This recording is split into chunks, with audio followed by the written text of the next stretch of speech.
Assalomu alaykum hammaga. Bugun men уборка qilayotganimni ko'rsataman. Nima sredstvalar bilan qilayotganimni ko'rsataman. O'zi bu hamma затея nimadan boshlandi deysizlarmi? Bilasizlar, hayitdan keyin konditser uyi har doim kir bo'lib ketadi. Hamma yoq asal bo'lib ketadi. Lekin meni pashidi chiqib, prosta kuxnya bilan tualetda уборка qilib bergin deyishdi. Endi idishlarni yuvaman desam, gelimiz qolmabdi. Oyi, gel yo'q-ku desam, ana Mohigulapin bizga moющий sredstvalar olib bergan. O'shadan gel oldi. Shunaqa ko'p moющий sredstvalar bor ekan, o'shaning uchun birinchi kuxnyadan boshladim. Birinchi idish yuvishdan boshladim. Shunaqa gel yoqdi, такой ягодный запах bor ekan. Qarasam, korobkada bitta universalniy sredstvo bor ekan. O'sha bilan rakvinani yuvib oldim. Bilmayman nimaga antizasur qildim, lekin u ham bo'lsin dedim.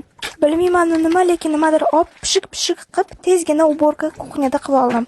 Keyin suvga Mohigulapa bergan sredstvani qo'shib vijik qilib artib oldim. Zapahi shunaqa menga yoqdi, такой bubblegum, pol, блестящий